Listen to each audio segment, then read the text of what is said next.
If you do fight, what weight would it be at? 195. Oh, wow. So he would go all the way from 40 to 95? Yeah, I mean, it would be an exhibition. Tank Davis or Jake Paul. So, immediately, yeah, normal layman would say, oh, Tank Davis is better. But better on what? Jake Paul is unequivocally the most successful fighter in history 4 years in. No one comes close. No one.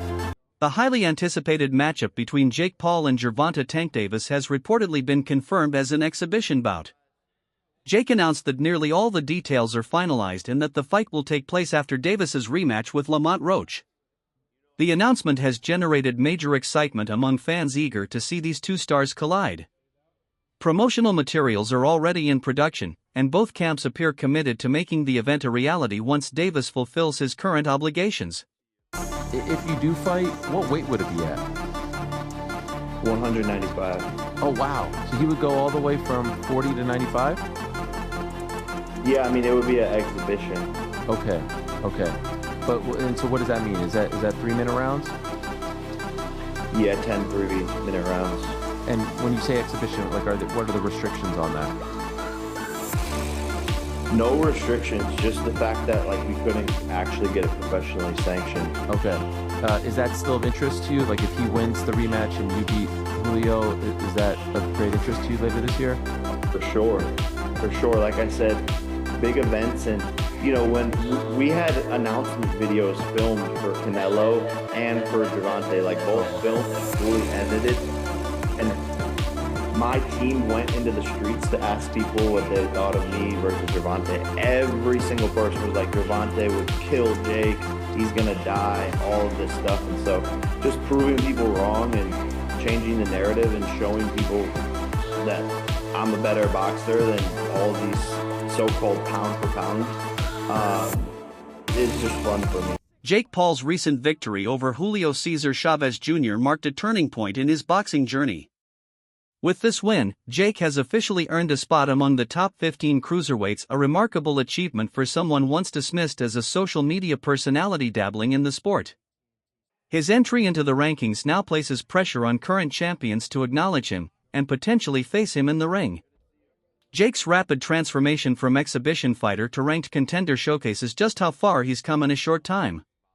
So now that Jake Paul won his fight against Julio Cesar Chavez Jr., he's apparently ranked top 15 cruiserweights in the world. And apparently, I guess now, world champions are able to fight voluntarily to defend their championship against Jake Paul. Which, if I'm being honest, that's kind of crazy, bro. Isn't that crazy? Right? You're telling me you fought somebody that's not a natural cruiserweight, right? And now you're automatically ranked top 15 and you can fight a couple of world champions, and it makes sense. Not that I think he beats any of them, I'm gonna be completely honest. I can't see it, bro. If Jake ends up beating somebody, yo, shout out to him, he finessed his way to the fucking top and a world champion, and really like cemented himself into the history book. But the way that he boxes, he's just very sluggish, he's kind of slow. You know, I think any cruiserweight world champion, even Badu Jack, would defeat him. And I actually don't even understand why he even wants to fight Anthony Johnson, besides the bad, obviously. But what do you guys think, though? This whole shit has gone crazy. The possibility of Jake Paul facing Gervonta Davis has been circulating in boxing circles for some time. Jake, never one to shy away from bold statements, reignited interest during the post-fight press conference following Mike Tyson's event, where he directly challenged Davis. This wasn't just for show, it reflected Jake's belief in his own growth and his willingness to step in against top-tier competition. With both camps in discussion, fans are left wondering whether this high-profile clash could soon become a reality. You were an interested observer on the Netflix event, Paul versus Tyson. Why wouldn't you even want to fight him? And who told Mike Tyson to fight anyway? Is Jake Paul someone you'd want to take on at one point?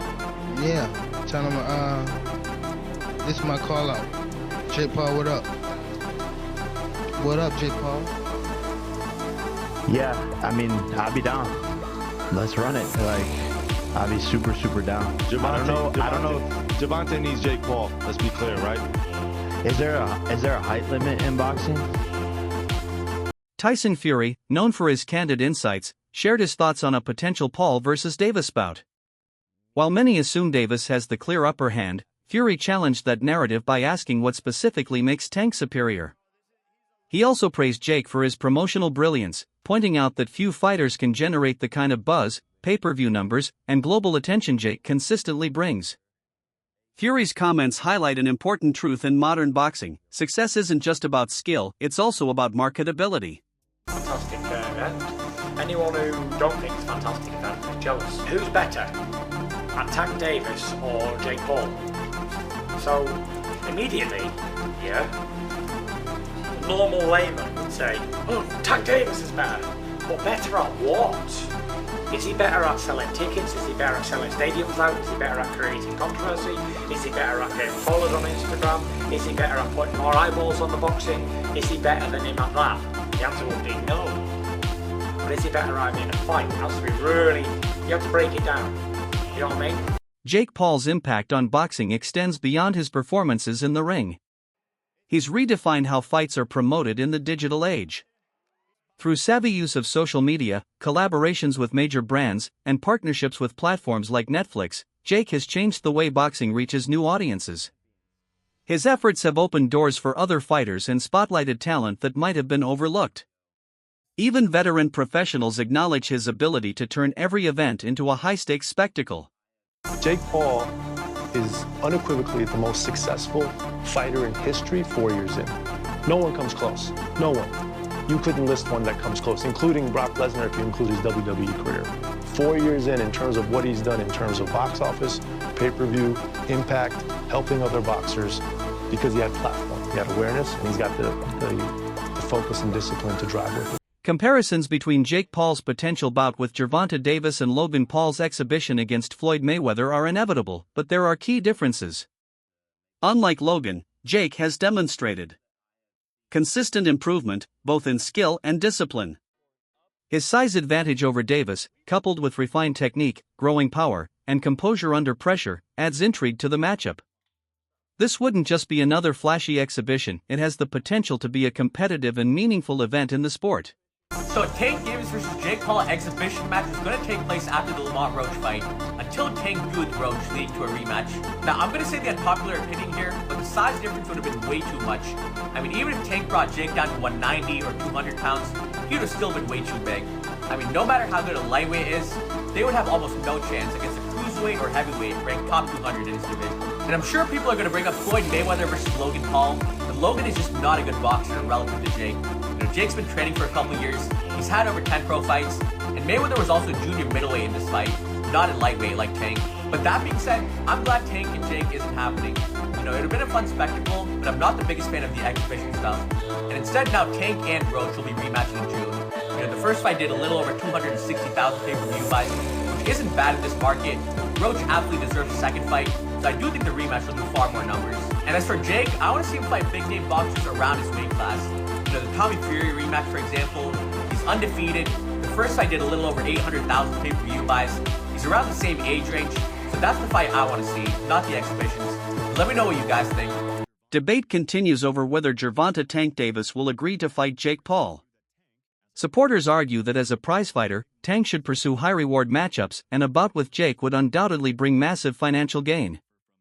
However, his recent decision to turn down a fight against Shakur Stevenson, allegedly because he didn't want to compete in Saudi Arabia, has raised questions.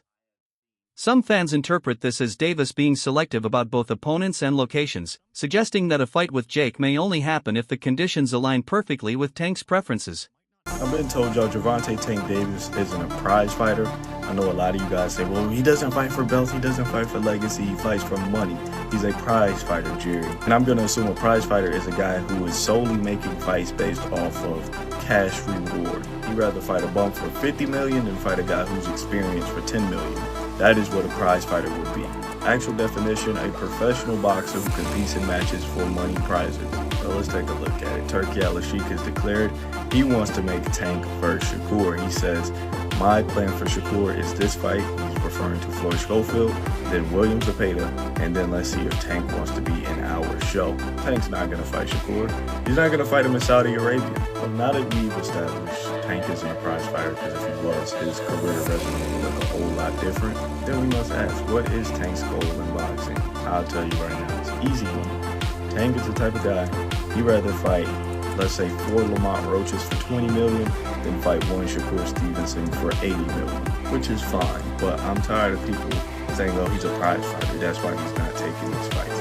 He's not a prize fighter. The biggest money fights is Haney, Ryan, Tio, Shakur, and Lomo. He's not even going to take half of those fights. So please, guys, all my Tank fans, all my guys who claim Tank is a prize fighter, that's why he's not fighting for the belts, please stop it. The guy's not a legacy fighter. He's not a prize fighter. He's just a guy who enjoys easy paydays. And like I said, there's nothing wrong with that. Just stop misleading people with your comments. One of the biggest hurdles to a Jake Paul versus Gervonta Davis fight is the drastic weight difference. Davis typically fights below the lightweight limit, 135 pounds, while Jake competes at cruiserweight, hovering around 190 to 200 pounds. For Davis to face Jake, it would require more than just gaining weight. It would demand a complete transformation in training, strategy, and conditioning. The sheer size gap would make this the most unorthodox and challenging matchup of Davis's career. Okay, this is my personal take on it. I've been saying for a while that Gervonta Tank Davis needs to go up to 140 and challenge himself. Now, a lot of the fanboys, you Gervonta Tank Davis fanboys, call me a hater for that because y'all just don't get it. And I don't really blame fanboys. Fanboys are followers. So when you hear somebody talk with his own mind, talk like a leader, they're immediately unidentifiable. So you guys see him as a hater, all right? The truth of the matter is, Gervonta Tank Davis is a big-time predator. He's a big-time predator who needs to hunt big-time game. There are fighters who are just generational talents, right? And those fighters, they must get it all, have it all. And I know a lot of you guys will see it as money, right? Because y'all just not made of that stuff. And I've been trying to say it in live streams. I've been trying to say it in videos. I've been talking about boxing in a way from a perspective of big-time fighters, big-time legacy, and what makes a warrior from when they're small. Gervonta Tank Davis has been a beast for as long as he remembers.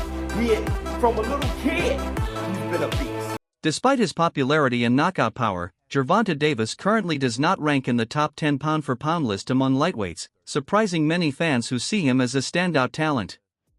This has sparked a debate: would fighting Jake Paul elevate Tank's status or damage his credibility? While the bout could offer a fresh challenge and massive attention, some worry it might be seen more as spectacle than serious competition, potentially diverting focus from Tank's legacy as a top-tier boxer. Gervonta Davis is not a top 5 pound-for-pound fighter right now. He's arguably not even in the top 10 pound-for-pound right now. Despite how cool this picture is, it does not get him into the pound-for-pound list. Even though we could say that he could probably beat everyone in the lightweight division, even though I think he loses to Shakur, he hasn't done it, and he probably isn't going to do it. But what would it take for him to get to the number 1 pound-for-pound spot? Let's go over what he would have to do to reach number 1. Well, first off, he'd obviously have to go undisputed in the lightweight division. And even though that would be great, I think that only cracks him like number 4. Because the only one in the top 10 pound-for-pound in the lightweight division is maybe Shakur. But realistically, he's going to have to do more than just go undisputed in the lightweight division. So obviously, he'd have to go up to 140 because there's no way he's making 130. And then he'd have to beat a dude like Teofimo, and he'd probably have to beat Devin Haney as well. And I think that could probably get him the number 1 spot. But yeah, we can sit here and say Tank is one of the best pound-for-pound fighters right now, which I think he's one of the most talented, and I think he could do most of what I said. However, hypotheticals aren't going to work with pound-for-pound wrestling. Jake Paul has stated that any potential matchup with Gervonta Davis will only happen after Davis completes his business with Lamont Roach. Their rematch is critical for Davis, and it's understandable that he would prioritize that before exploring other bouts. Still, anticipation is building. With Jake's recent win over Julio Cesar Chavez Jr. earning him praise from boxing veterans, the potential for a Paul vs. Davis showdown is becoming more realistic, and fans are eager to see if this long-discussed fight finally comes to life. How real or what was to it with you and Tank actually being? Was that something that was talked about? Yeah, no, it was highly talked about and in negotiations and almost ready to make happen, but he has to do his rematch with Lamont and get that W, and then we'll be able to run it back. But me and Gervonta were just Boxing legend Shane Mosley praised Jake Paul's performance against Chavez Jr., highlighting his improved movement and fight IQ. In contrast, Mosley was critical of Chavez Jr.'s showing, calling his behavior weird and suggesting it might be time for him to retire. The post-fight reactions revealed a stark contrast. Jake was lauded for his growth, while Chavez Jr. faced renewed doubts about his place in the sport. It's Fight Up TV. We joined with Sugar Shane Mosley, Jake Paul, getting a unanimous decision over Chavez Jr. What are your impressions, Shanes, of how the fight went and how, especially Jr. fought? Well, first of all, I think that Jake Paul fought a good fight. You know, he moved around the way he's supposed to, throwing great punches, and for the experience he had, he did fantastic. Junior, on the other hand, he didn't throw any punches until the third or fourth round or something. He was just kind of walking forward, and I don't know what he was doing. It was weird. It was weird to see that type of fighting, but anyway, that's not Jake Paul's fault. It's Jake Paul did what he needed to do, and he won, and he looked good. Where do you think Junior goes from here, in your opinion, Shane? Junior needs to retire from here. He needs to retire. I mean, if you can't throw any punches in 2, 3, 4 rounds, you need to retire. I mean, if you can't, what are you doing? What are you doing? You living up to your father's name. That's basically what you do, because you didn't even fight until the last round, maybe last two rounds, punches, and you had some success when you threw some punches. It's the weirdest thing ever. Following his victory, Jake Paul had a clear message for his critics. Many had questioned his toughness and ability to handle real opposition, but this fight proved he could take punches, stay composed, and deliver a disciplined performance. This wasn't just another win, it was a defining moment that showcased his evolution as a legitimate boxer. With this bout, Jake silenced many doubters and gained new respect within the boxing community. Between you and Cesar Chavez Jr. tonight. Now, in round 9, the heat really turned up. Did you feel the Mexican power that he promised, or do you feel like he didn't perform the way you thought that he would? No, yeah, he brought a hard fight there at the end, and that's that Mexican warrior style. I don't know how he was eating all those punches, to be honest. My hands low-key hurt from his face, and so respect to him. He had good cardio, and he came on strong at the end. He's a very, very strong guy, had a lot of power, but people underestimate my chin and my ability, my toughness. Jonathan Anger for Pro Boxing Fans. During the week, you had a viral interview with Piers Morgan where you said that you didn't think that you would beat Chavez. He felt like when you fight a former world champion, you'll come unstuck. What did you prove to not only him but other people who have criticised you? Yeah, look, at the end of the day, actions speak louder than words, so people can sit behind their desks and sit on their TV shows and say a lot of things about my career, but everyone's tuning in, everyone's watching, and I just continue to win. Rayo Valenzuela, an active and respected fighter, congratulated Jake Paul after the win. His words carried weight.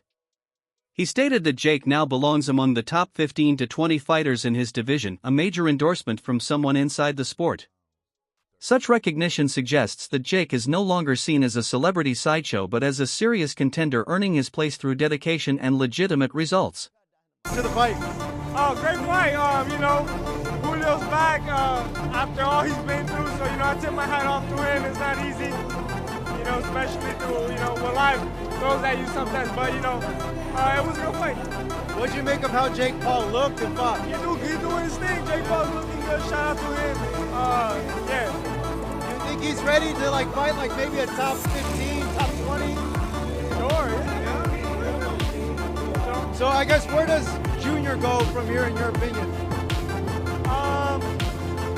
That's up to him. He can retire if he want, or he can fight, have another, fight like this. Fight a YouTuber or something. Yeah. In terms of you, Rayo, when can we see you back in the ring? I'll be back like in the fall. Yeah. That wraps up today's video. Stay tuned for more updates, reactions, and analysis as the boxing world continues to evolve.